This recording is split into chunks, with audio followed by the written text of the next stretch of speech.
Hello, good to see you. I hope that we can, now focus on this third workshop after this summer break that hopefully was good for you.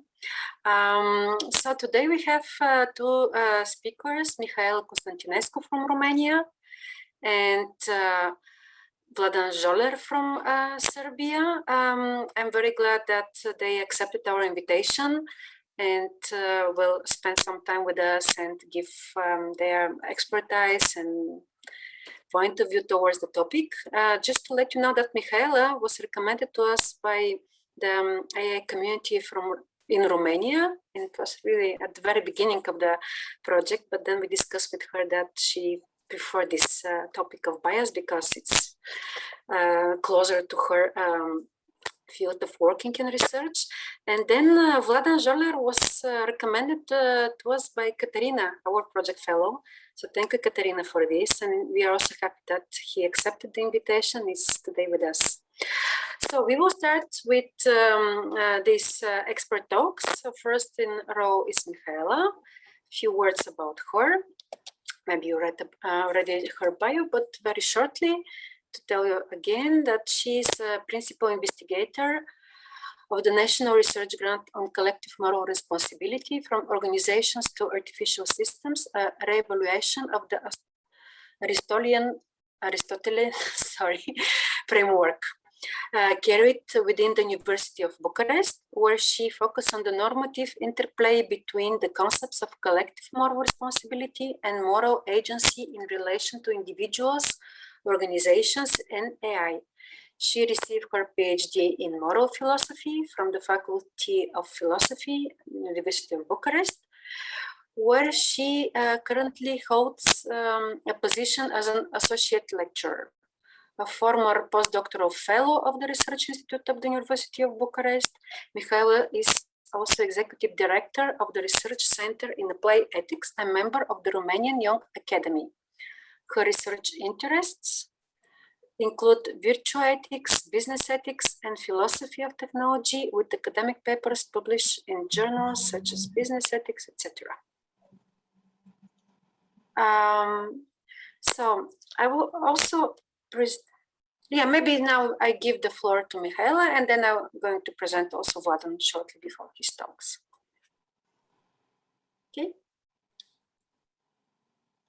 Okay. Feel free to share your presentation, Mihaela, if you'd like to. Thank you so much, and good afternoon, everyone. It's really nice to connect with you, at least online here. And maybe, who knows, for the future we get the chance to somehow work together even in person. This is quite a long bio. Okay, so I'll switch to screen share my presentation today. Okay, so just before beginning, I have just a few thoughts. I've prepared slightly more slides than normally fit into a 30 minutes talk, but this is just to open some lines of discussion and as well to maybe frame a little bit the ethics talks around AI. I'm not very sure, but as far as I've discussed with Galina and Adriana, I don't know that if you have any philosophical background, so maybe it's a bit good of a point to put things into context. So I'll just roughly begin in the philosophical way with a question. Though this is not a philosophical question, addressed to all of you. How many of you hold a driving license? Okay, so some of you, and maybe many others, and thank you for raised hands virtually and also physically, and maybe some others of you are front seat passengers.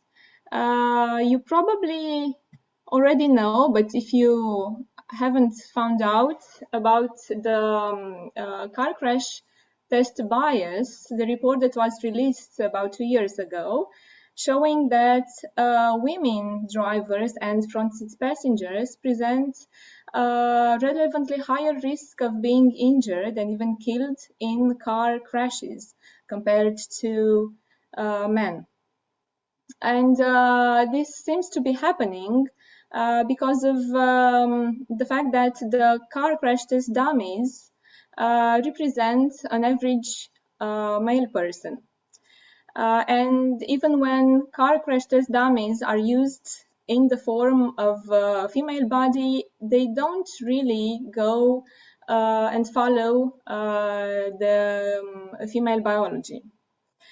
And behind all this talk, and as the report highlighted, one of the issues beyond the biased testing refers to the fact that teams developing safety tests are largely less diverse and only male represented. This form of bias has nothing in particular to do with artificial intelligence, but I've used it to introduce the idea of bias that is something spread through our entire society. I won't be very much highlighting in my talk today the types of bias classifications, because as far as I know, the bias group will also focus on this point, and as far as I know also Vladan will highlight some types and forms of bias. But just to put this a bit into context, it often happens that bias, at least from an evolutionary point of view, has developed as a form of protective mechanism. And this is why here you have the picture with the snake-looking stick. So every time somebody would see this form of stick, would probably step aside and simply as a form of self-protection. And imagine you were yourself in a maybe high crime rated neighborhood where lights are pretty off, and you see someone looking a little bit dangerous, and you would start to be afraid for your own protection. It might seem that bias is something that we have developed over a lifetime and is part of our both formal and non-formal education, and is something that we carry with us along the way. The problem is when it becomes systemic in a society and it is targeted towards specific groups. And I have quoted here the points highlighted nicely by a paper signed by Howard and Borenstein, that human bias largely is problematic when it refers to unfair beliefs or behaviors that one directs towards a particular individual or group. And moving on to our specific topic today related to AI bias, we have been already discussing for about 5 years or even more the topic of biased training data sets. And as we are all here aware, already the talk has become part of mainstream media and has went outside academic and technical fields. And we have seen training data sets informing algorithms in various fields, ranging from healthcare to recruitment to police prediction and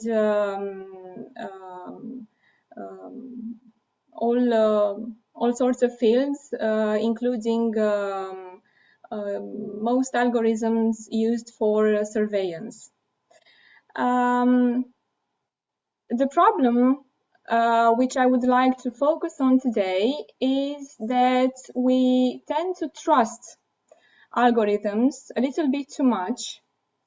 And even though maybe we don't put enough attention on the way the training data sets are used, it may seem that the next focus point of discussion for the way training data sets are generated refers to synthetically generated human profiles. We have been discussing for so much time the way AI algorithms just reiterate and even amplify human bias.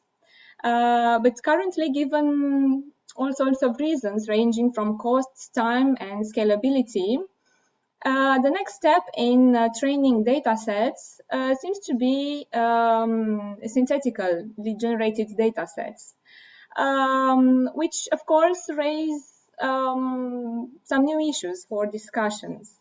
Because on the one hand, if data sets are generated synthetically, it might seem possible that bias will be lessened. But at the same time, some would argue that this would actually create even more biased training data sets.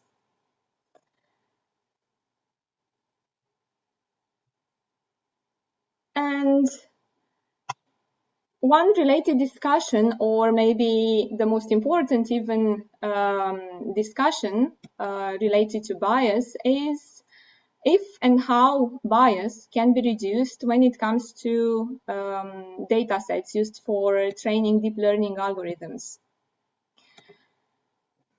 And just to highlight some recent paper published earlier this year by Tomalin and others, it might be technically impossible to debias data prior to training, as many suggestions from the public spheres have been promoted. And indeed, apparently, it seems that training data could and should be debiased prior to training algorithms. And many have put this point forward as the best approach to reducing algorithmic bias. But using neural machine translation systems, Tomalin et al. Have shown and described in their article that it is rather more efficient to use the domain adaptation technique instead of data debiasing in reaching results that are less biased. And this takes us next to another question. Should we expect AI systems to be less biased than the communities from which their training data was obtained? And if you would answer in the affirmative, some might say that this is actually an ideal of perfection. As long as humans cannot really escape bias, is it a good thing to really expect that training data sets may be generated so as to make them completely bias-free?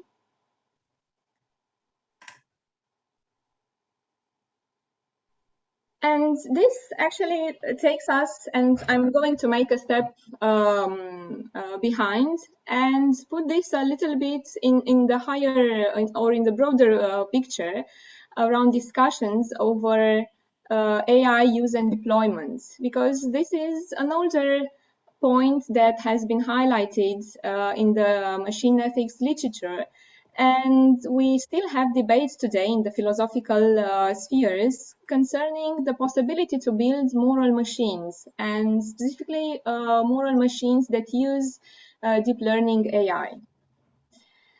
And we don't have yet a clear answer to this question, and there are still debates over answering this point.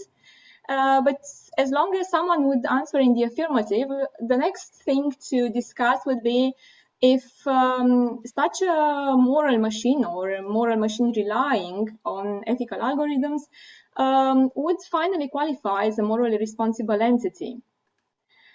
And if we still answer in the affirmative, then next thing to ask is, will we be able to blame AI for wrong moral decisions resulting in faulty outcomes?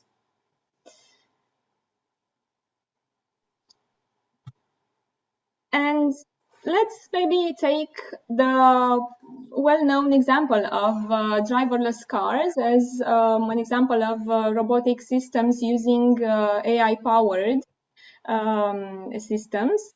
And we generally refer to level 5 driverless cars, so systems that operate similar to a human driver and are finally able to make their own decisions.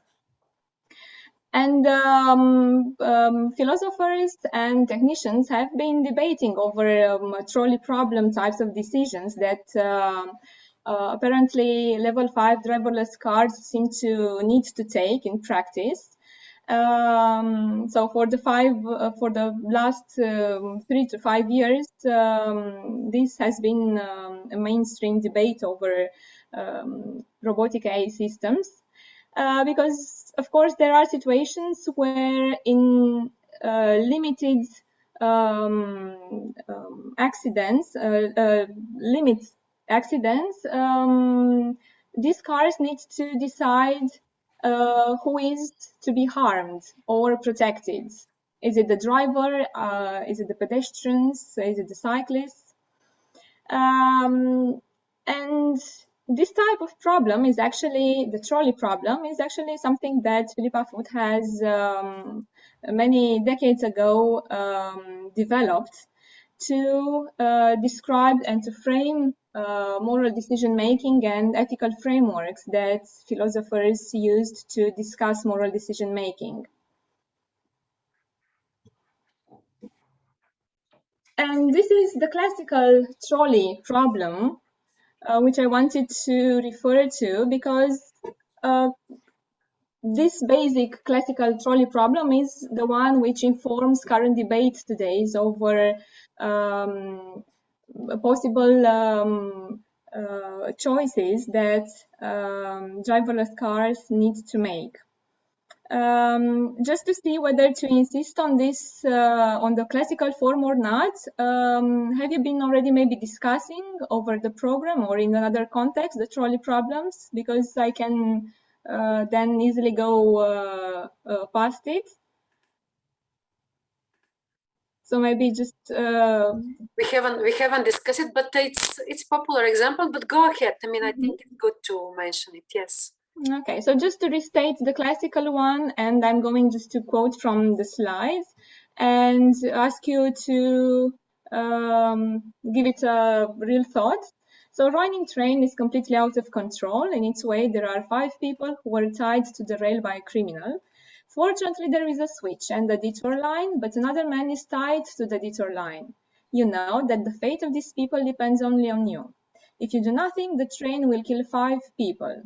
If you change the switch, it will kill 1 and 5 will be saved. So you probably have thought about this already, or if you haven't, you have the possibility to do it now. Will you change the switch? Would you say that it is moral to kill 1 person in order to save 5? And maybe let's have just a quick round and see whether you would be inclined to change the switch and save the 5 people on the detour line.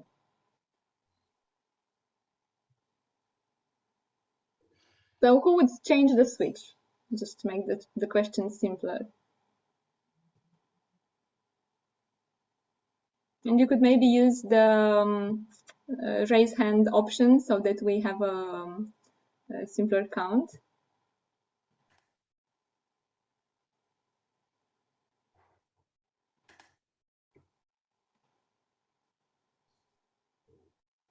And just to encourage you, next step will be to explore how none of the two options is actually wrong or right. Okay. So who would change the switch? Vladan, I think was willing to change it.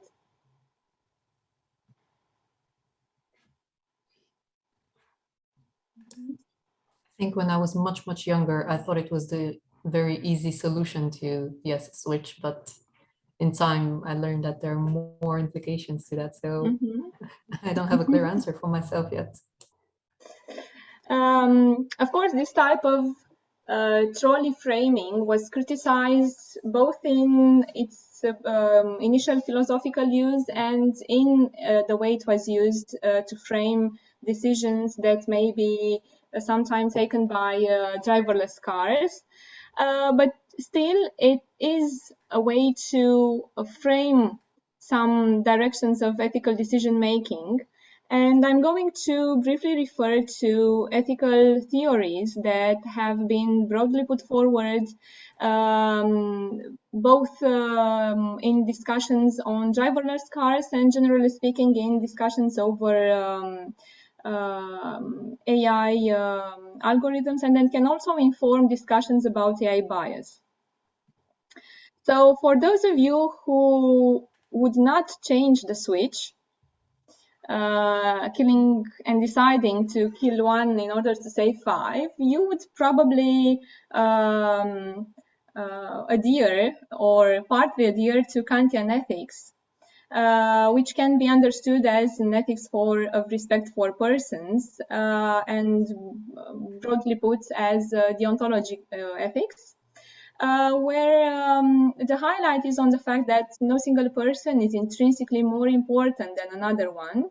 Human beings need to be treated with due respect based on their dignity as persons and not relative or compared to others.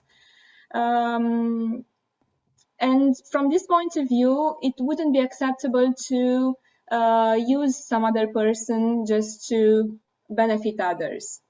The highlight from the deontological ethics point of view would be on the way on actions. We would look into actions and see whether they follow a moral duty or a principle. I'm not going to go into the categorical imperative formulated by Kant, but if you would like to, we can further discuss it. But just to stick to the hopefully 30 minutes talk.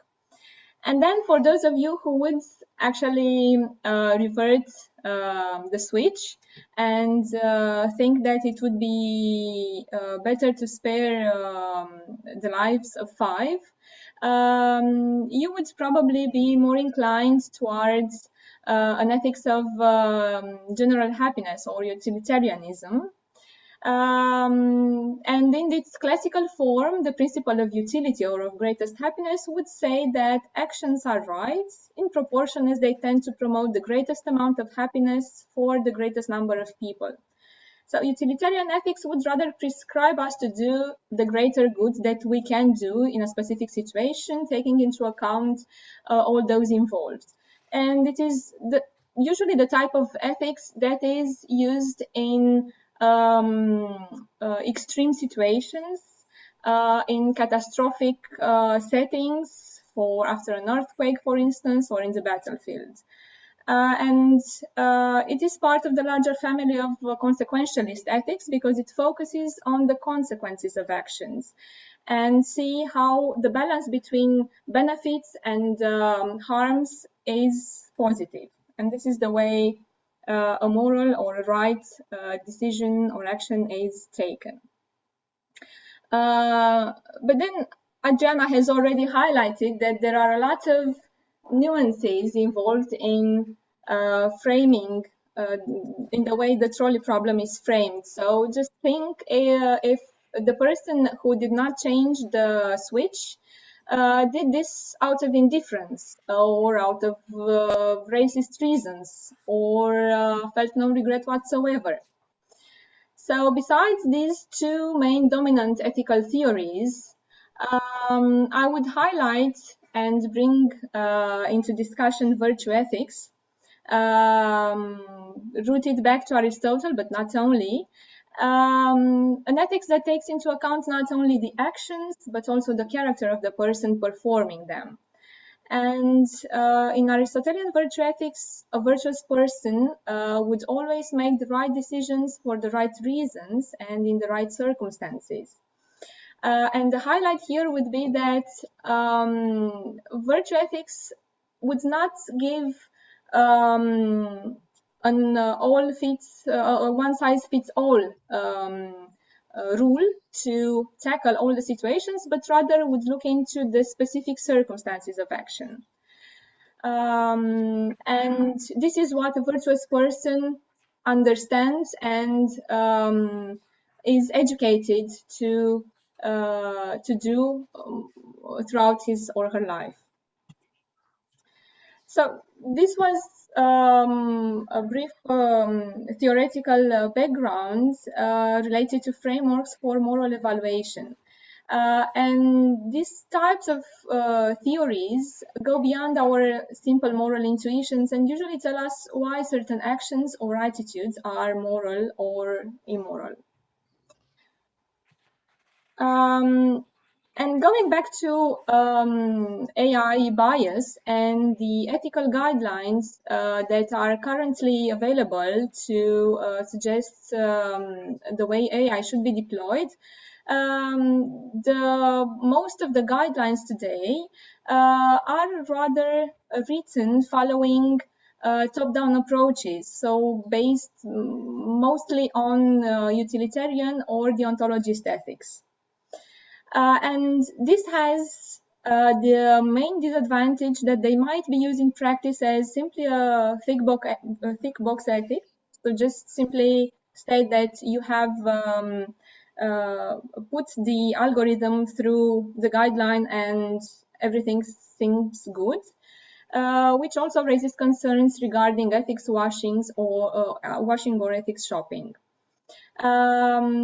However, it might be that rather bottom-up approaches and more contextualized approaches, such as virtue ethics, are more suited to frame ethical AI deployment, including from the bias point of view.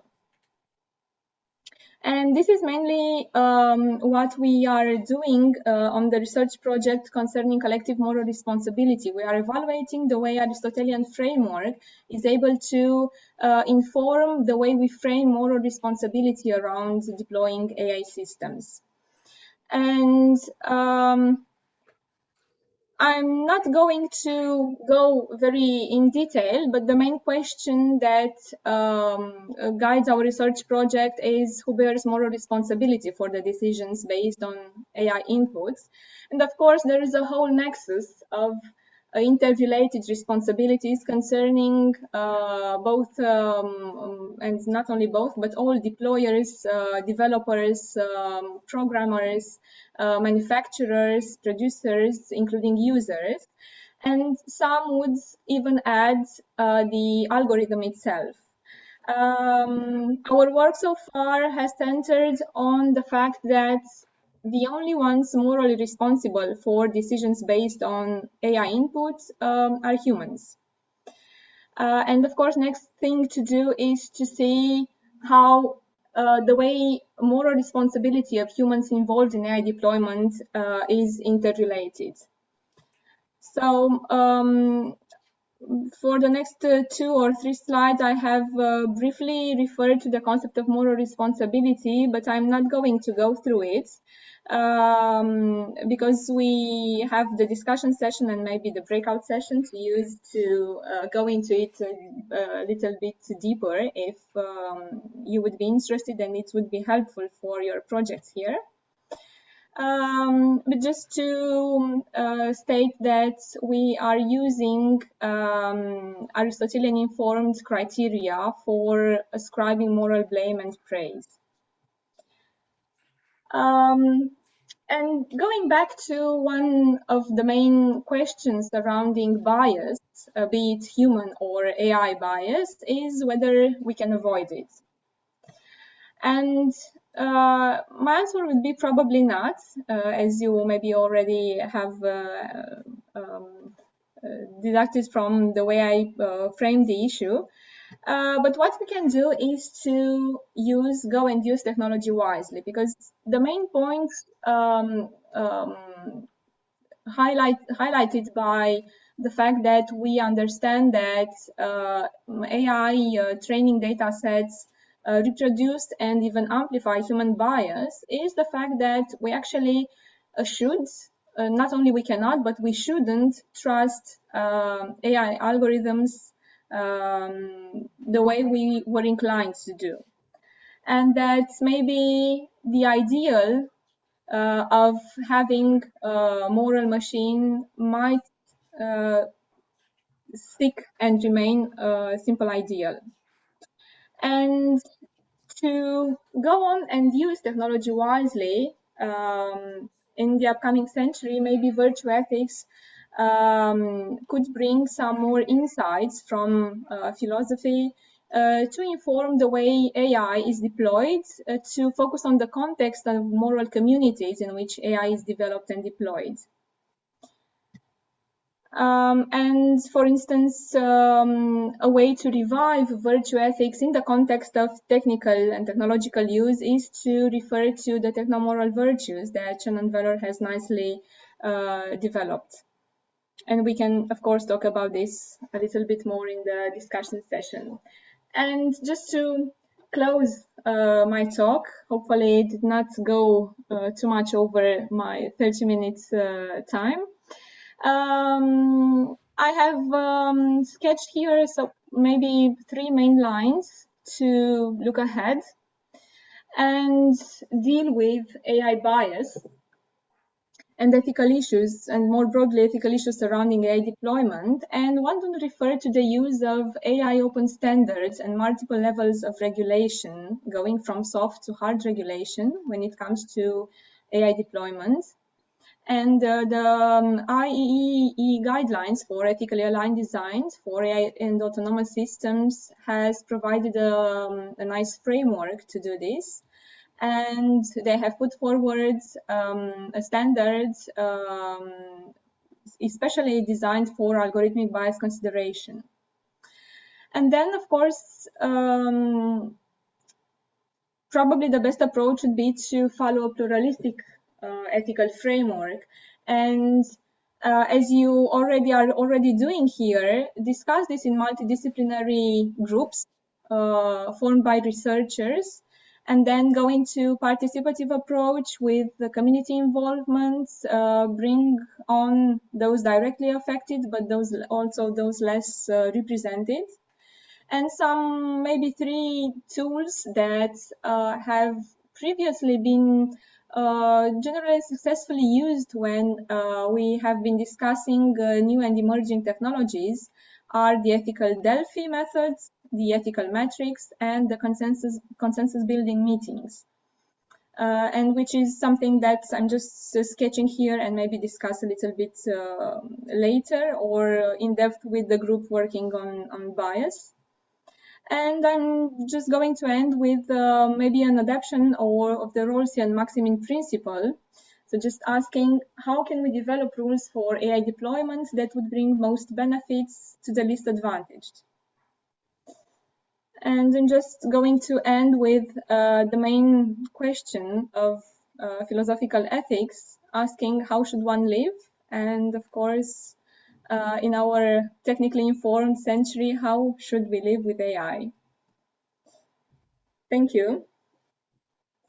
And I'm going back to Galina for introducing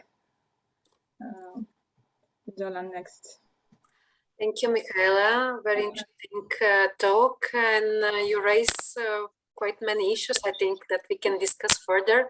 I see that we have already some questions in the chat. You can see it also. Okay. But we're gonna ask them a little bit later after we also hear Vladan.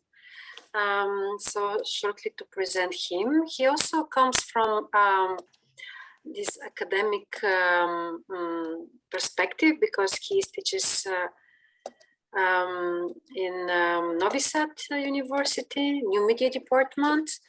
But Professor Vladan Joler also has artistic background, and he's quite active also in NGO activities. So that's why I hope he will give us another perspective. So very shortly, Vladan is academic, researcher, and artist whose works blends data investigations, counter-cartography, investigative journalism, writing, data visualization, critical design, and numerous other disciplines.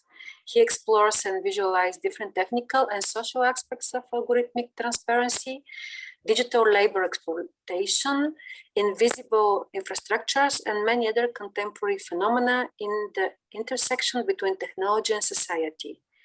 He has curated and organized numerous events and gatherings on internet activists, artists, and investigators, including share events in Belgrade and Beirut. His artistic prehistory is rooted in media activism and game hacking. I'm very glad to have him now with us, and we'll give him the floor to also present his experience. Okay. Thank you for this wonderful introduction. I'm really honored to be here with you today. I saw that this is like really super interesting crowd, and I had a chance to see this presentation of bias, and it looks like really super nice and super clever. So okay, just to maybe somehow try to clarify my position. Yes, I also have this kind of academic background, and basically I'm a teacher, but most of the time I'm doing some kind of like different kinds of investigations, different kinds of like interesting things that brought me to some kind of really weird position to be some kind of let's say internet cartographer, or some kind of like person who practice critical internet cartography, or critical cartography of technologies that we are using. And I will try to share the screen, the presentation with you. Hope it will work. Okay, do you see something black? Some kind of big black map. Yeah. Okay. Yes, we see it. Okay.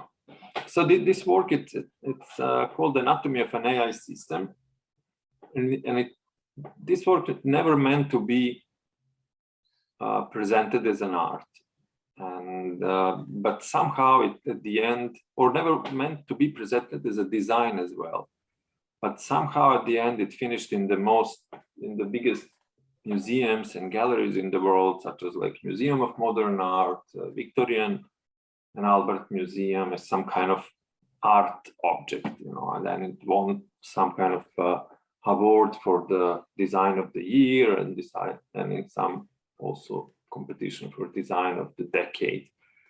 But in a way, this work was meant to be some kind of like really almost personal investigation that started after many years of different smaller investigation, different kinds of smaller things. So what I was doing for a year, it was always starting from like a human being, you know, from my room. Like, and then I was trying to understand and trying to basically see what to give like some kind of really answer to one simple question, is like what's going on behind the screen, you know. So in order to do that, we first, like 5, 6, 7 years ago, and I had some friends that are like cyber forensics, some friends that are lawyers, media theorists, and so on.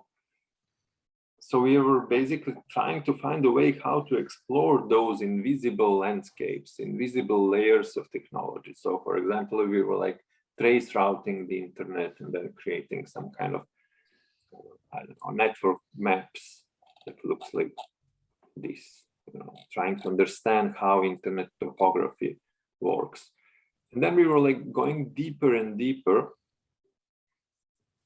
into those systems and into those like invisible layers. And in one moment we did one really big research on something that we called Facebook algorithmic factory. So we basically try to understand how this factory works by analyzing different algorithms. So as a result, we produced some kind of really big black map that was some kind of drawing of like how those algorithms are working in this really big system. But in a sense, we were all the time trying to understand the factory, to understand position of a user, to understand who is doing work, who is what is a resource, and what is the final product of those factories, of those systems. And by those systems, I'm meaning like, Facebook, Google, Amazon, and others. So for different years, I was just trying to go deeper and deeper and trying to somehow find a way by using cyber forensic, by using investigative journalism, by using different things in order to understand those black boxes. And then it happened some kind of like really tectonic change in the way how I was understanding those things. So I was like really, let's say, infected with the idea of materiality of all of those systems, how they are made, who I was like really interested in the topics of like invisible labor, for example, that are there in those systems, in those layers on invisible infrastructures that we never think about. But also, then I read a book by Jussi Parikka. It's called Geology of Media. And that really gave me some kind of another perspective on the problem. And this is the moment when basically I started to work on this map and started to work together with Kate Crawford. And she is one of the, let's say, main experts in AI ethics. And she's working on NYU in New York. So we started to work together on this map that it's called Anatomy of an AI System. And it's supposed to give you a view, it's supposed to give you understanding of this like wider anatomy of this system. Because like when we are speaking about AI, we are usually speaking about some device that is making some kind of decision, or about some algorithm or something like this, But I was more interested to understand this kind of like wider anatomy of this. Because, for example, in this case here, we were like investigating a device that is called Amazon Echo. So this little black cylinder that you have in your hand is basically nothing, This is not an AI. This is almost nothing. This is like a bunch of wires and sensors, and basically anatomy of this thing, it's something else, It's all of those like cables and all those servers and all of those algorithms together. So this is like extended anatomy of one AI system.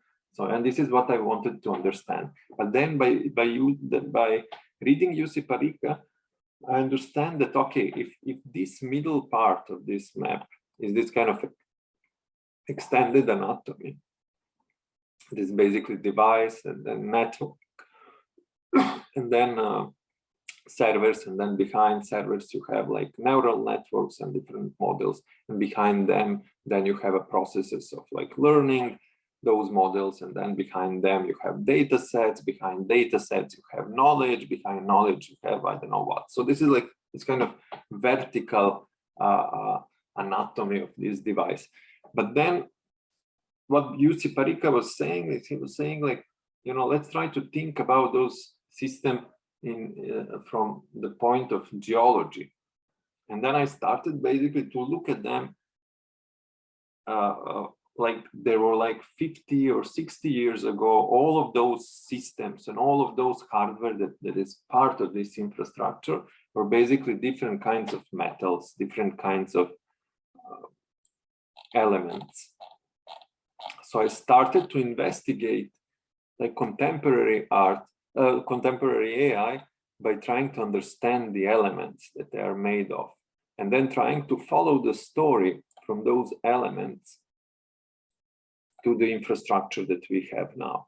And then if you start to follow the story, this story became completely crazy and amazing, in the sense that it's starting most of the time from you know, Congo, from South of America, where these like metals are being like exploited, from China. And then if you follow each of them, and basically the thing is like within one you know, like iPhone, for example, you have like a 3/4 of periodic system of elements, and all of those elements are coming from somewhere. And then if you start to follow like what's going on with those like elements, with those metals, you know, the process is like melting and then like making components, assembling components, you know. So the story is completely different, because like in the beginning I was mostly like speaking about like, you know, transparency, privacy, tra la la la la. But now if you start to think about those infrastructures in this kind of deep time of production and production chains, then the questions that you need to ask is a question of like inequality, the question of because like on the bottom of this pyramid of labor, you have people who are like working for like $1 per day, and then on the top of this pyramid, in this case, you have Jeff Bezos, who is earning like 300 millions or 1 billion per day, you know. And I try to understand this kind of like relations and try to map each of those like problems that appear in all of those phases of production, because it's not just about like how we on Earth, like human beings are like unequal or earning less or being mistreated. The problem is like on the way we are completely mistreating Earth and mistreating nature, because most of those processes of excavation of those metals and everything are really, really extremely, you know, polluting the Earth and creating like, you know, like radioactive waste. And we are basically moving mountains all over the globe and transforming them into those little devices that we use. And then, so there is a lot of story. I don't have a time now to go into everything. There is an essay that it's called Anatomy of an AI System that you can read, that basically explore each of those phases in some, not each of them, but most of them. And then what you are seeing also there, it's like this kind of transformation of labor, you know. In one moment you have, you know, more on the beginning of this process, it's more like a hard labor, but on the top it's mixing with this kind of like mix of human labor and algorithms, mix of robots and automatic. For example, here on the top, those are these you know, Amazon warehouses and a lot of different strange places. And more, when I was investigating those supply chains, I realized that they are, you know, because all the time I was thinking about this kind of core of AI as some kind of like, you know, black box. But in a sense, like more you're investigating supply chain, you understand that this kind of planetary scale factory is basically one big black box. You know, and more you are zooming in, it's some kind of fractal production chains, because like, for example, in there is a places where like those like networks are basically joining together. So this is, for example, the Foxconn factory in Shenzhen, and then from there, for example, if you're following iPhone, you will see that, you know, they have 250 suppliers, and then those 250 suppliers have their own 260 suppliers, and then they all have a, so you have like tens of thousands and even hundreds of thousands different actors and companies being part of this global scale factory, global scale production, you know. So, and yeah, this is the left part of the map that was called like birth. Then in the middle you have a life, and then on the right side you have a death. It is basically kind of the same process, but in reverse, because like then when we throw these devices, they're becoming, you know, like e-waste and finishing again in some kind of like geological layer. And then every time when we throw away a device, we are basically spinning this process of exploitation and so that was like a really wide angle, you know. This is super wide angle on the problem, you know, of AI ethics, because of like most of the people, most of the decision makers in Europe or wherever are speaking about this, you know. And what I want to speak it's this, you know. I want to speak about wider context, because problem of AI ethics, it's not just within the models, it's not just within, you know, like what we consider as a data bias. Whole system of production of this technology have an ethical problem. Whole system of production. But the problem is, in order to deal with this problem, we need to deal with the problem of contemporary capitalism. We need to deal with the problem of inequality. We need to deal with the problem of exploitation of labor, of exploitation of work.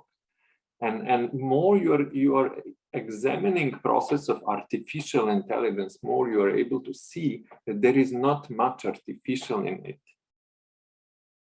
You know, it's mostly hidden human labor that is then being, because like who is labeling those data sets, who is training those data sets, who is producing data for the data set.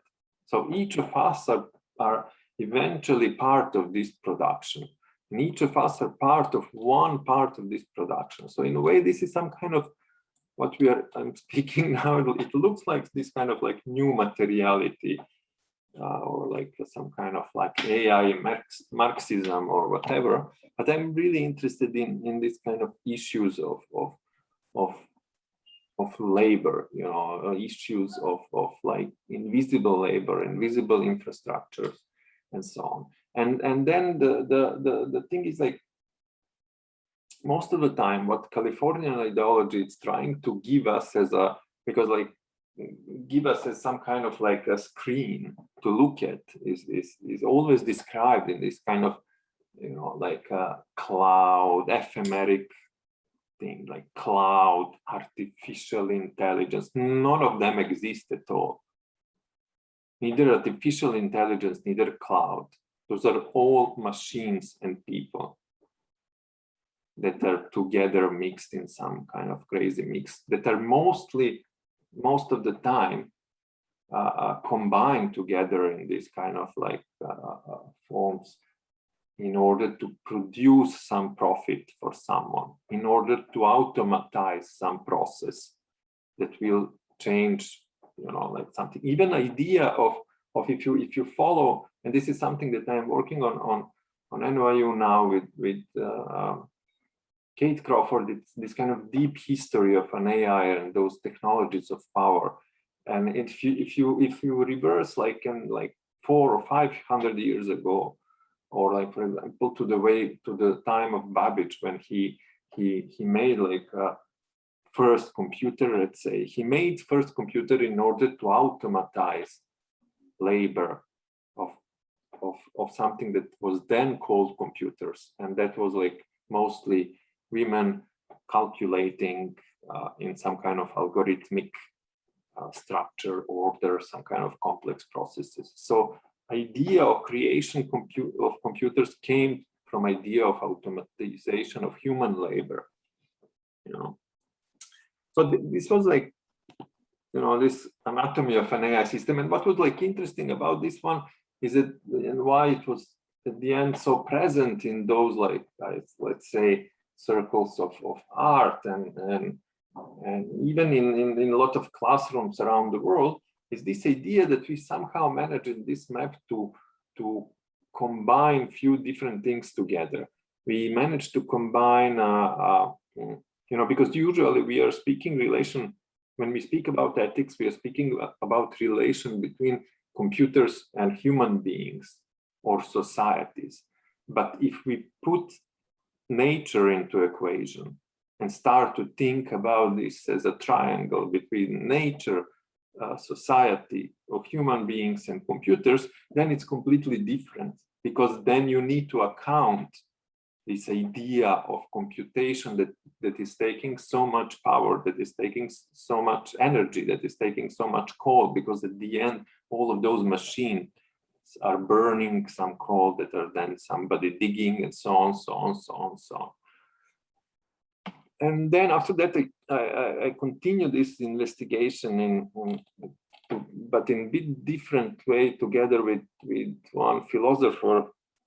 His name is Matteo Pasquinelli, and this is something that is kind of described also in this wonderful PDF that I received, or PowerPoint presentation about AI bias from your working group. But here we kind of visualize this in a way of like trying to, so this is some kind of assembly line, the process. So for example, this is a society, then we have a capturing, then we have a data set, then we have a formation of the data set, then we have a labeling, here we have a model, then like training algorithm, then model, and at the end we have, we are projecting this model to the world, to the society. So the main thing here, and in your presentation, I think you did it really well. Here we separated for each of those steps of this assembly line. We on the left side we are speaking about like something that's called human bias, but then on the right side we are speaking about something that's called machine bias. So my understanding, and also Matteo's, is this like, okay, you have a human bias that is basically, piling one on top of another, because each of those iterations in this process of creation of AI is basically human decisions. Like human beings decide, okay, this is like a sample of reality that we want to take. Then this is like the technology that we want to use to capture this.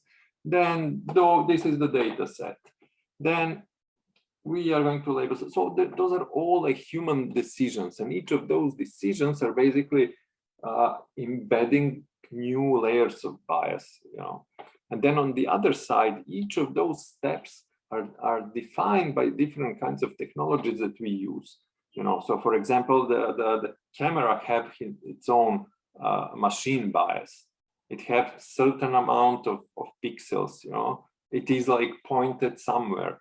It have like, so, and the thing is like the process of creation of those models through the training. So on one side, this like human bias is like, amplifying, but on the other side, there is like a constant reduction of information from the beginning until the end of the process, because AI, it's nothing else than basically statistical compression process.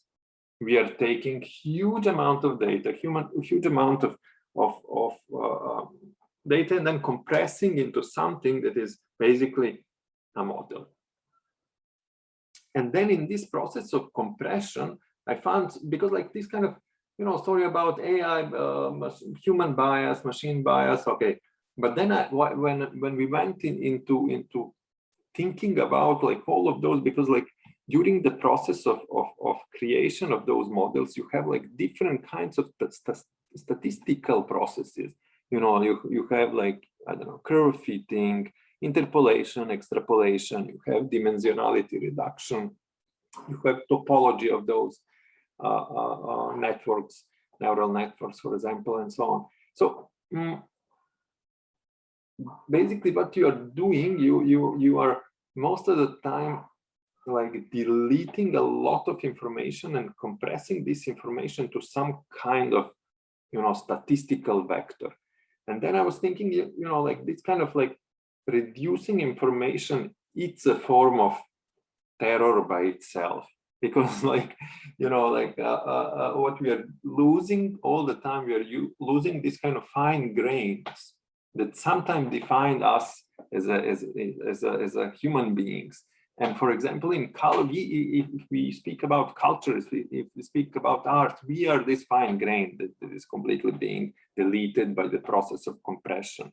So what most of those systems are doing, they're glorifying average. They're glorifying, you know, statistical middle point. Okay. And then we are putting all of this into model and projecting to the world. So in a way, what those systems are doing, and I think we talked about this before, is basically not just that they are amplifying bias, you know, but the thing is that they are doing something that's called naturalization of bias. Once when you compress bias into the model and project this model to the world, you basically normalize this bias. You created a rule out of this bias, and then this is how this bias is being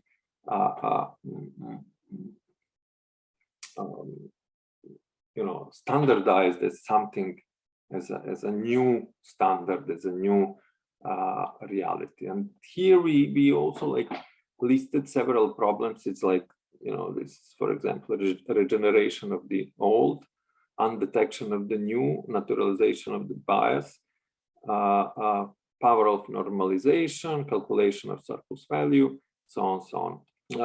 So that was our attempt to somehow create, to try to understand what are the limits of those systems. And in a way, another idea was to try to showcase that this AI, or what is called AI, so to do this kind of demystification of AI as something, you know, not human, not natural. Of course, on one side, there is a lot of human in it because like it's full of humans. On the other side, we wanted to present this as some form of instrument of data and knowledge exploration, because all of those systems, AI systems, are basically ways how to see something that was maybe not visible, because like they are really good in seeing patterns and anomalies and this kind of, because this is what they do. But as any other system, we should understand that they are always those lenses of this, like telescope. If we think about like AI as a telescope that is basically looking into data, all those like lenses are kind of curved and creating those kind of like mistakes and biases. So at the end, like to conclude all of this, if we speak about ethics of AI, my question is like about which segment of ethics we are speaking there, because like what is discussed now, it's most of the time in EU processes and everything, like there is this idea of ethical AI, and it's mostly discussion about like you know, data set, ethical data sets and stuff like this. My question is, okay, why we don't speak about like wider anatomy of those systems? Why we don't speak about solutions that will maybe give us ethical technology, but just want to deal with something that is like really not possible at the end, like EthicAI. What will be ethical data set? Like who is going to like choose what is ethical data set? You know, this is completely nonsense. You know, and so on one, this is on one side. On the other side, like really, when we speak about you know, this bias and everything, for me the main problem here in when we were doing this noscope was like, okay, like I understood especially when we were speaking about this kind of like statistical processes, that in a way, the main problem, one of the main problem there is this, our belief in statistics, our belief in statistical process, our belief in statistical compression as a way to progress into the future. Why we should, you know, like give the power to something that is a statistic, you know, like a process of statistical compression. Is you know, like, so we should try to think really deeply in a way, like when we are giving power to those systems of statistical compression, is why we are doing that, and is that something that we really believed as a society, that you know, like, for example, that the average, you know, median is the way to progress. And yeah, that's more or less this. Okay, I have a lot of other things maybe to add, but in this 30-minute frame, I think I maybe even talk too much. Well, thank you, Vladan. You have a few more minutes actually if you want to add something, but if you feel like this is the end of your talk, I can. I would like maybe to add, you know, my most of the time the process of like coming to this position of doing this was for me like a process of like really came from, you know, came from this activism and that kind of field, but then it more progressed into some kind of expert zone in which, like, I believed in the beginning in like technical experts, lawyers, and stuff like this. But more and more, like, I was going deeper into those kind of like let's say invisible landscapes of black boxes. More and more, I was aware that like the problems that we are facing is those disciplines of like technical expertise and investigations and legal analysis are not enough. I more and more started to aware that you know, social sciences, philosophy, art, media theory, and critical media theory are really interesting tool to try to understand those problems in those places. And this is like in a way, this is why all of those maps became like more and more abstract and when at the end, and but yeah.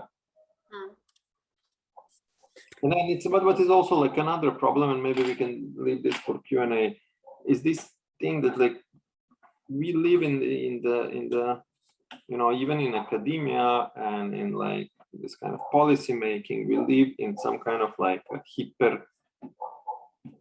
society of hyper trends in which you know, every 2 years you have like a different trend, you know?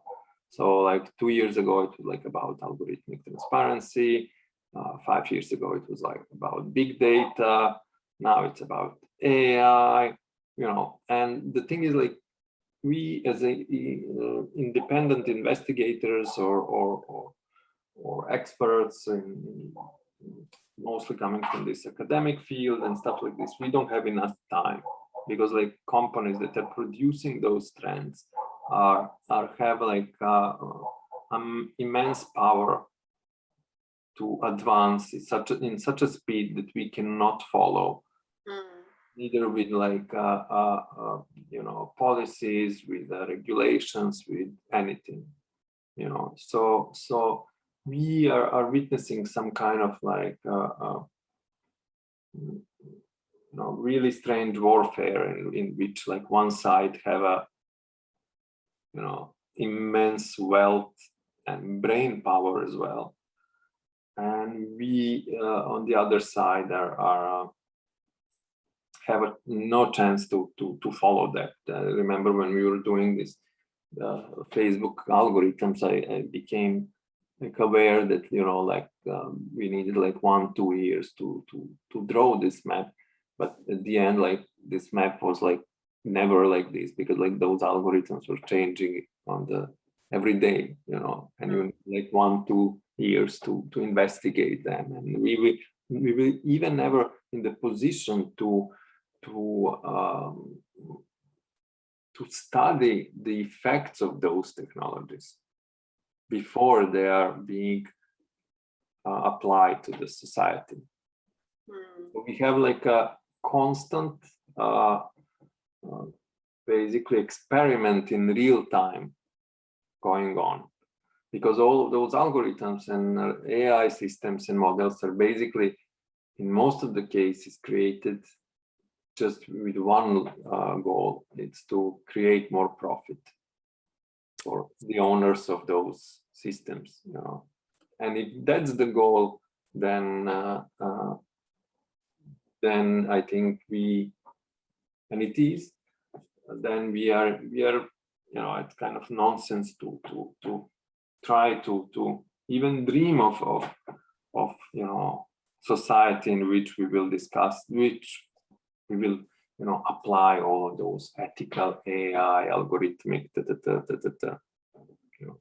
So for example, the process of, do you remember like process of algorithmic transparency? You know, it will, I really don't know when that is going to happen. And when it's going to happen, it's going to be already too late, because like we already like made a lot of things wrong. Anyway, looking forward to finishing this discussion. Now it's Q&A or not, or yes. Yeah, absolutely. So thank you once again for your very interesting talk. I was really hoping that you put these issues on the table, this more critical perspective towards the topic, and really to turn this point of view to the problems and issues that we face within this field that we really research and discuss. So definitely you put very reasonable questions, and now I open the discussion that we all together try to find some answers or just comment on them. Maybe just to start with this, that listening to you and to all these issues that you put, definitely I agree with you that it's so difficult to have this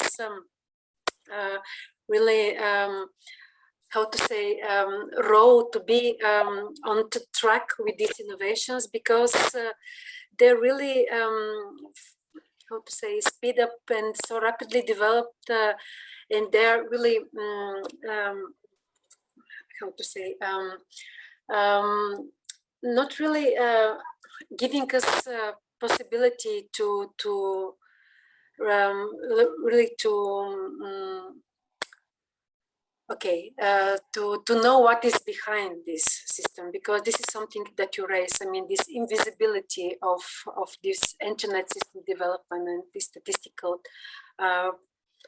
way of processing this huge data already existing on the net, and why we don't really maybe be able to do this, because, and if I also somehow make a reference to what also Michaela put as example with this Trolley example and issue, that we as humans usually, especially in these modern times, don't really want to be so much responsible for this. I mean, this consumeristic driven world we live, most of the people, they just want to be users, but not so much really to be, how to say, responsible for what they use, because they just need new and new applications and faster internet, better cameras, and that's all. But okay, so I really open the discussion now. We have already some questions in the chat. We can start with them because there were some comments exactly on this topic that Michaela presented, and we were invited to discuss about this trolley example.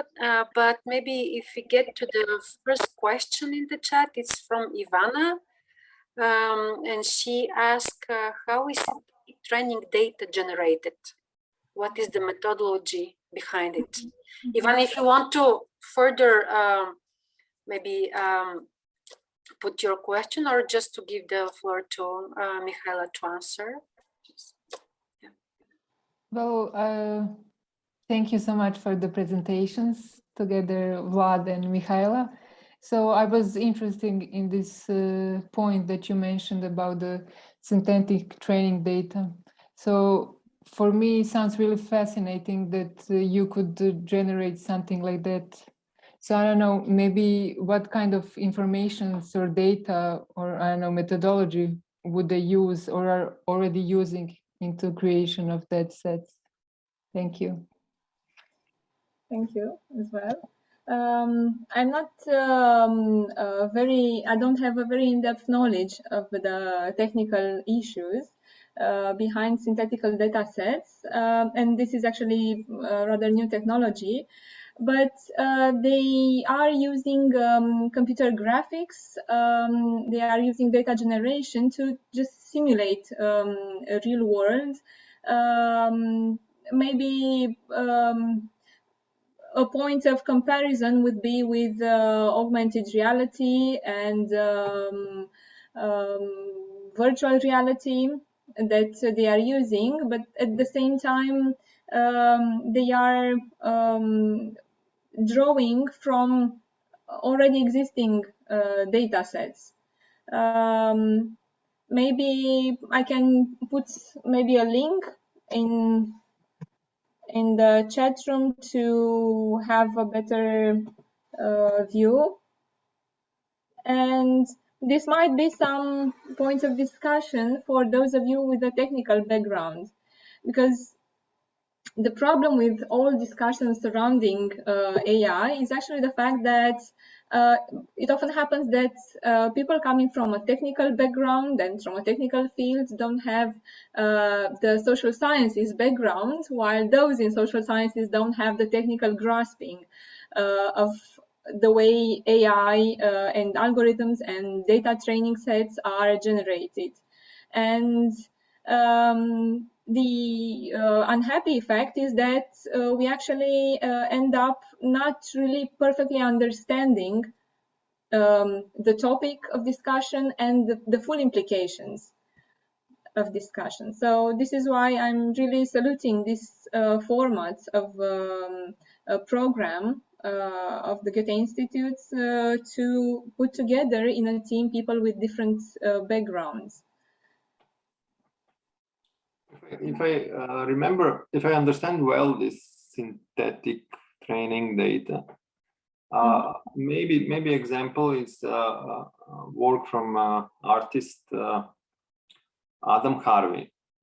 He trained, so he first collected the images from videos in Syria, because there is an organization called Syrian Archive. So he collected first images of different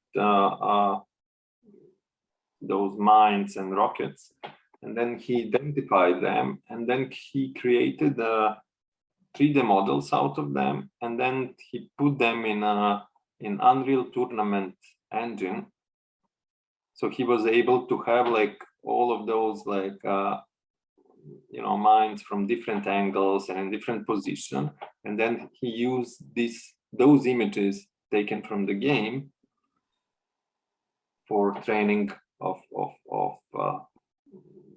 this rocket recognition system, and then he used this system for recognizing those same rockets in videos. So this is some, maybe it's, yeah, if that's the synthetic, I don't know, training data, maybe it is. Yeah, and the good point to highlight is that, at least for the moment, as far as I know, the synthetic data sets are only used for computer vision, to inform computer vision algorithms, so only related to the human body and any other thing that relates to images. So I don't know if and how this could be scaled to cover semantics, linguistics, etc. For the moment, it only relates to creating visual data sets. Okay, so hopefully, Ivana, this broadly answers your question, and thank you.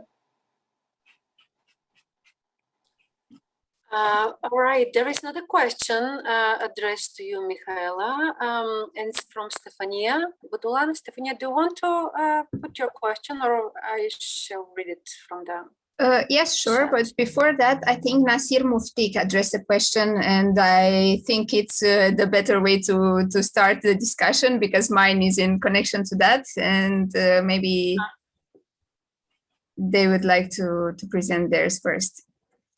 Okay, good, sure. Oh, yes, yes. Sorry, Nasir, I couldn't. Yeah, I haven't seen it. So, Nasir, do you want to? Yeah, thank you. It's fine. I think I can just read it. I think it is.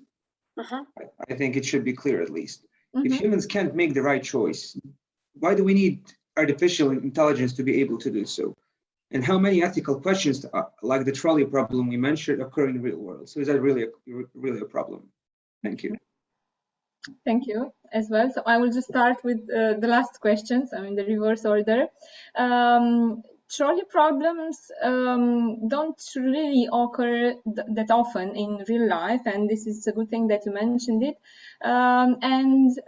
Framing ethical problems or ethical decision making through the trolley type discussions has been often criticized in the philosophical literature as a sort of lab dilemmas, so things that don't really occur in real life. There are only maybe extreme situations, but indeed the type of decision that an algorithm that controls the operating driverless car needs to make seems to fall under this category of time-limited decision that needs to be made within about 2 seconds. And of course, this can happen when a human drives the car. And this is the sort of example of a real life or similar to the trolley problem real life situations. But they are not really occurring in the real world so often.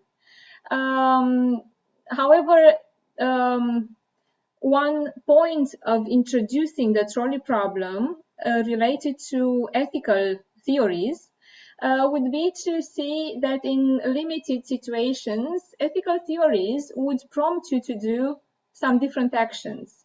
Most of the time, the two mainstream ethical theories, plus virtue ethics, the third one, would suggest you to do the same ethical or right action. But in some limited cases, you can better grasp the differences between the three major ethical theories by looking into these limited scenarios. Okay, and going back to the first question, thank you for also raising this point, which is also one of my main concerns.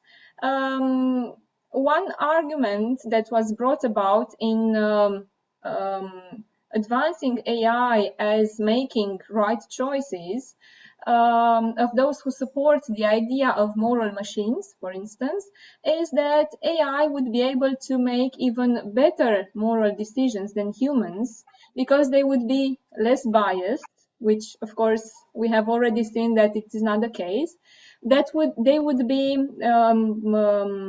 less emotionally involved and emotionally influenced by the context of the decision, which indeed has received some support from research in moral psychology, research that shows that often human beings tend to make decisions and ethical decisions based on their instinct and not with a prior rationalization.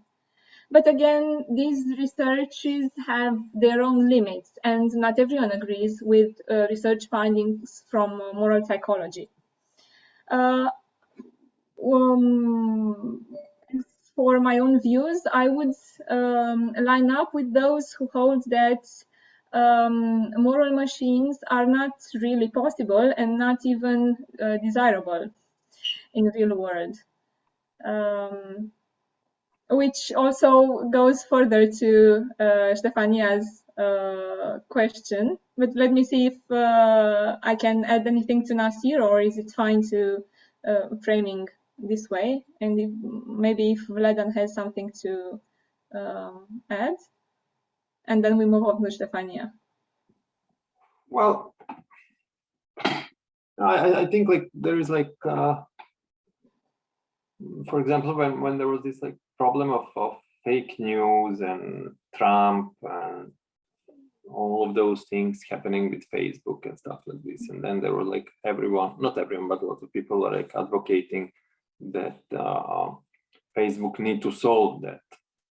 You know, Google need to deal with this problem of fake news, and the only way that you can do that is either to hire thousands and thousands of like like people who are like fact check every tweet or every news, or you can build some kind of, you can try to automate that.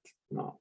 So there are like two options, like, and then you need to build some kind of algorithm or to build the AI that will be able to detect truth, and that's completely crazy idea, no? But it's going in that direction, and in a sense that because like, you know, like truth is kind of philosophical, I believe, domain, you know, and it will be really crazy to have idea that it can be transformed into the algorithm, or that you can like compress 1 trillionth of something into something, and then some kind of neural network or some kind of statistical model will be representation of the truth, or be able to define what is truth and what is not. But this is the way we go, you know, because you cannot manage those systems, centralized system. The problem that those systems are centralized, used by billions of people. So the only way to do it is to automatize. That means that we will need to find a way how to automatize decision about what's truth, what's not, what's stuff like this. But there is a third way, of course, you know, and it's not so unknown, you know, it's called like freedom of expression, you know? And then you say people can say whatever they want. So, you know, but there is again another ethical issue around that. And then the next question will be, you know, what is this kind of tiny border between the freedom of expression and hate speech? So on, so on, so on. And then we will need, and I have a friend here, he was here like a few days ago, who is working on the project to create like AI model for like, you know, like defining anti-Semitism, hate speech, you know. So, no. The problem is that we are trying to automatize something that cannot be automatized. And oh no, battery is running low. Sorry, blah blah blah blah blah blah. Okay. Good. Okay, back. Okay. So we are trying to automatize something that we are even not able to do it by, because like if you try to, for example, approach this from some kind of philosophical point of view or whatever, we will probably never make consensus about what's the, you know, philosophical algorithm for whatever. You know, there will be always different points of view, always different, you know, and these borders are never strict and they're never binary. In a sense, something is 0 or 1. It's always like a fuzzy space between what is true, what is not true, and so on, so on, so on. But the problem is that we are trying to automatize everything, and those like neural networks and those kind of statistical models are a way to do it.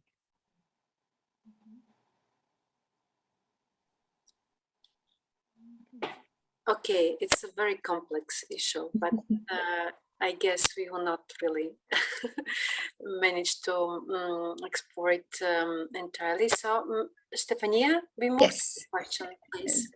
Thank you. Yeah, I first of all I want to thank you for the presentations and all the depths that it has and it adds to this program. And then secondly, I would like to bring attention to the fact that the bias discussion is very closely related to the ethics in general discussion. Ethics in AI, of course, but is not very far. So there are thin lines between bias to ethics in AI and to ethics in humanity in general. So just to state that in many questions, in many problems, there is not a clear path to follow, morally speaking. So back to my question. So a car maker, not that long ago, probably 3-4 years or something. I'm not sure if I remember their name, so I prefer not to state what I remember.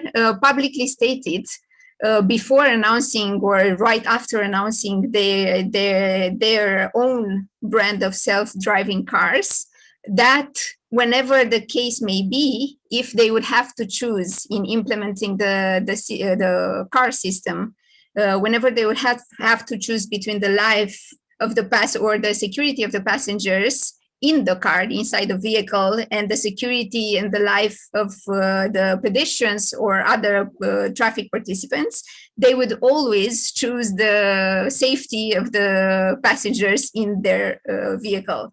And of course, it brought to a huge media discussion, and everybody was not agreeing with that, and they further retracted that statement.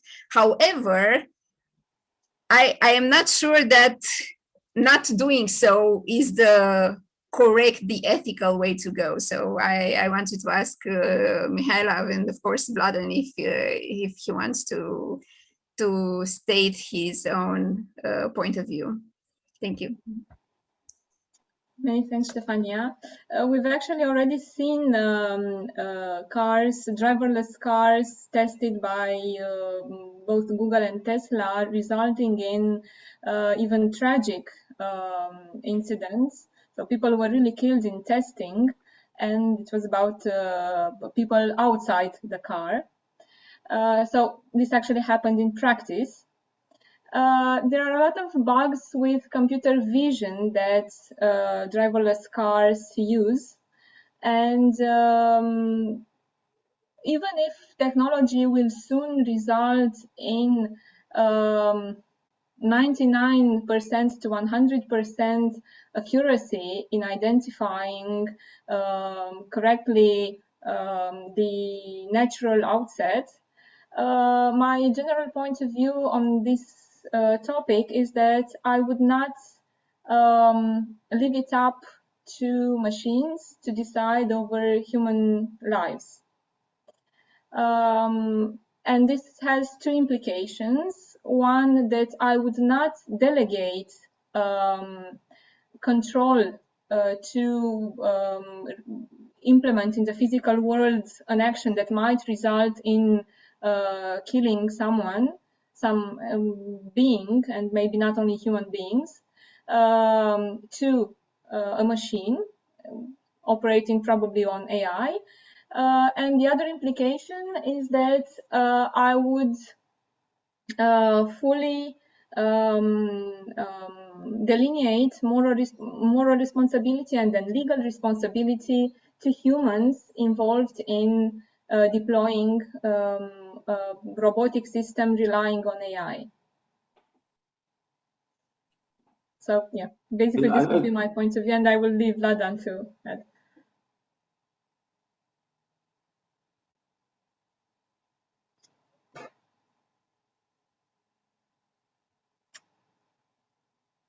I think Vladan ran out of battery, or it might be because I'm...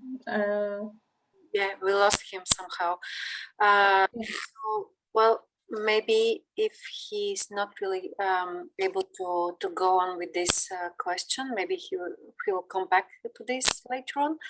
Then we move to Desi. Desi, question. Desi, would you like to put your question to Mihaela? Yes, I would be happy to. Apologies, it's probably a little bit too complicated as written, but kind of to cut it short. Picking up on Mihaela's presentation and if I understood it correctly, her preference for virtue ethics and her investigations, scientific investigations into that area, to what extent virtue ethics could actually be encoded into AI. I was wondering what is her proposal for doing so? I mean, nowadays, when we look at AI safety, apparently this area faces a lot of challenges as to encoding pure normative ethics into AI. And the trolley problem is a very good example, with all the permutations and connotations and caveats and exemptions and so on. So if you have a take on this, do you think that AI could be learned virtue ethic, and what would be the best approach for that? Would it be imitation learning? Would it be reinforcement learning, or what Stuart Russell recently proposed, namely learning from one's true preferences to the extent a machine could read that into one's behavior? Thank you. Many thanks, Desi. I'm not sure whether I've seen some young attendants to our meeting, but I usually end up in the same situation with my 3-year-old one. Yeah, that's indeed my 11-month-old daughter who just woke up. Apology. But there's no need to apology, and it's nice to have a lot of young hopes for next discussions, next decade's discussions. So many thanks for the question and for bringing up the research project at the University of Bucharest. We are exploring indeed the way the Aristotelian virtue ethics framework might inform AI deployment and moral responsibility issues related to AI deployment. And there are here two directions. One is to see whether indeed we can discuss about a moral status ascribed to AI-based machines, and whether virtue ethics can be efficiently let's say coded into a robotic AI system. And the other one is to see, the other direction is to see how we can better understand ascriptions of moral responsibility surrounding AI deployments. And at least for now, as I have already stated in my talk, our answer is that moral machines are not really feasible, and that moral responsibility is only to be ascribed to humans deploying AI. But there is indeed a line of research, especially coming from the technical background, trying to model virtue ethics into robotic AI systems. And of course, they have been proposing various models, and apart from Russell, also Howard and Montan have discussed this possibility, and they ended up supporting the possibility of virtue ethics being embedded in an autonomous artificial moral agent, to quote the terminology. The way virtue ethics would probably be embedded technically in such an AI supported robot would probably combine a little bit of reinforcement learning, a little bit of preference learning, But however, my point of view here, and you can even find on my ResearchGate a paper co-authored with virtue ethicist Roger Crisp, concludes that AI, even roboticized or not, cannot act virtuously, cannot be virtuously, can only somehow simulate a virtuous behavior, but we cannot state that they are genuine virtuous agents. And that this, the current projects of deploying robotic systems relying on AI with the virtue ethics embedding can only be deployed as a form of virtue ethics functional equivalence, but not really virtue ethics agents in themselves. So using the Aristotelian virtue ethics framework. And actually picking up on your comments to Stephanie's questions, I was wondering, I mean, I fully agree with you, but just to test your perceptions on this, why do you think AI is not suitable to be a moral agent? Is it because we trust our moral intuitions more than we trust statistics, or there is another reason? I mean, given that bias comes from data and data comes from human life, I guess we are as biased as, and AI would be as biased as us. So we are kind of at par when it comes to the starting point, the data. Then what makes us better than a machine? Would it be our intuitions or something else? It is actually a network of interconnected things, and we are almost running out of time, I'm afraid, but I would go, Galina, please let me know if I can have the time to go to one of my slides that I went very fast over related to moral responsibility, because philosophical debates over the concept of moral status, moral agency, and moral responsibility are interconnected. And we have some direct reference in ethical works that we discuss. And in my perspective, so Galina, just let me know if I have the time, or if not, I would just discuss it without. I'll put it this way. We are running out of time. On the other hand, discussion is very interesting, I think, for me and hopefully for everyone. And because we're always like having not enough time for discussion, so go ahead, put your slide. Maybe we'll shorten a little bit the break. Okay, so go. Okay, many thanks. So right away. Okay, so I will just go back to the slides where I was going to discuss about moral responsibility, which is a topic that I could go on forever. Okay, so this is it.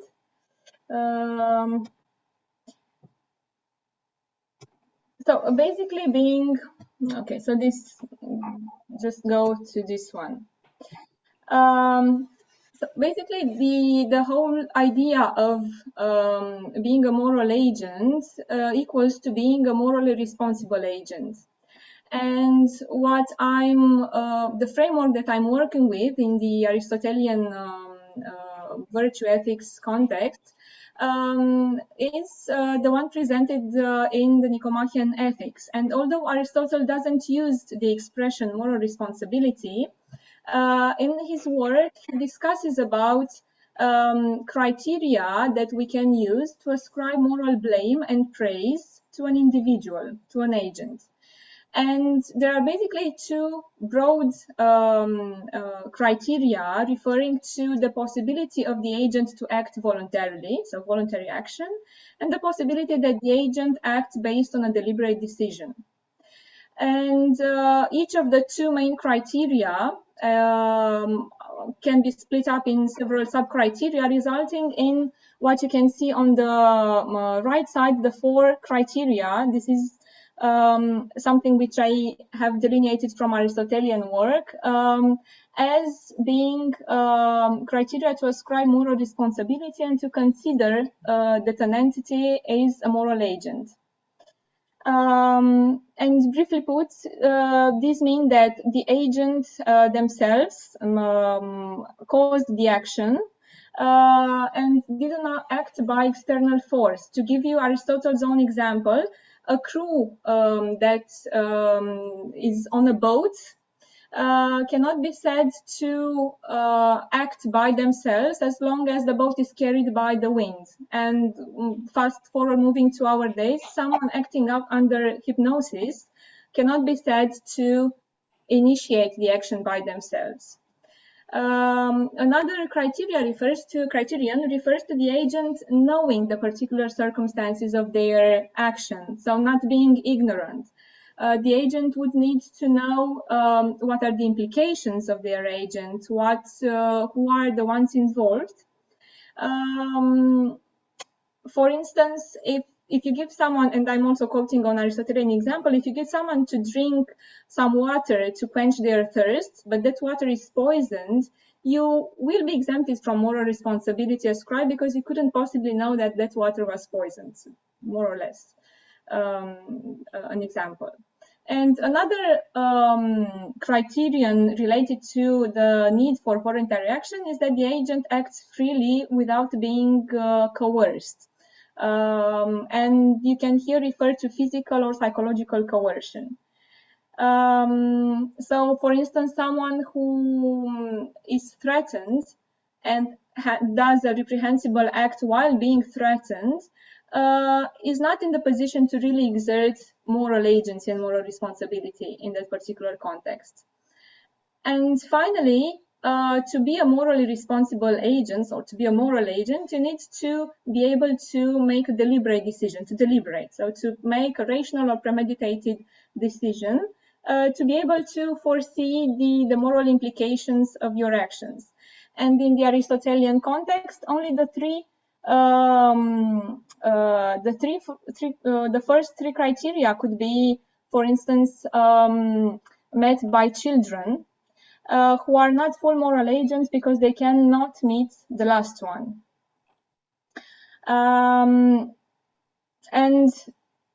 if you look into these four dimensions, you can see that basically the one that requires that the agent, the principle of action is in the agent and not external, as well as the fact that the agent acts freely without being coerced, really refer to basic agency. So the possibility to act by yourself, while the other two related to knowledge and deliberate decision are maybe related to knowledge and epistemology, which also refer to moral agency. So they add the moral component to basic agency.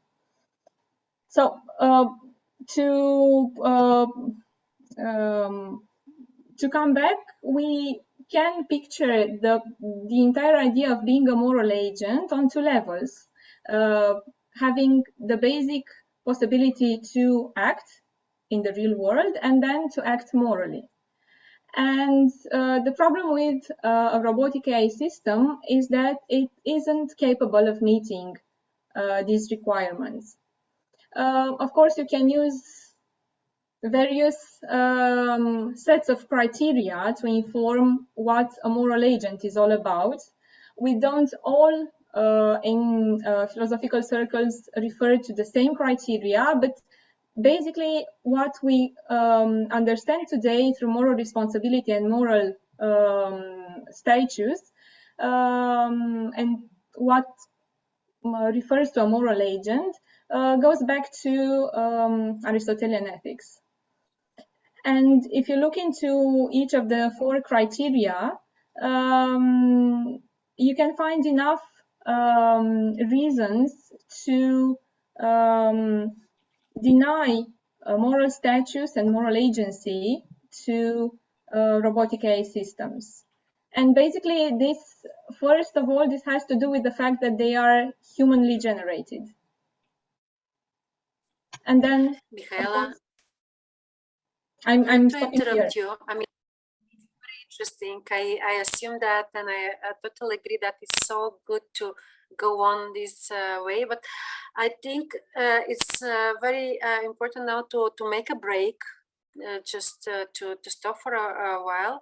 And if you all agree, because we really are running out of time of our agenda of today's workshop, to make this break a little bit shorter, to make it 10 minutes instead of 15 as we plan, and to meet again 5:05 ET or 5:04 CET.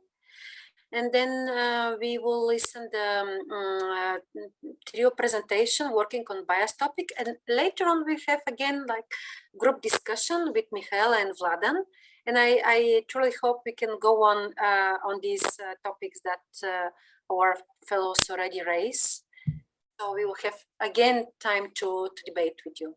Thank you so much again for our speakers for these wonderful talks and discussion. And we meet again in 10 minutes, even less than 10, like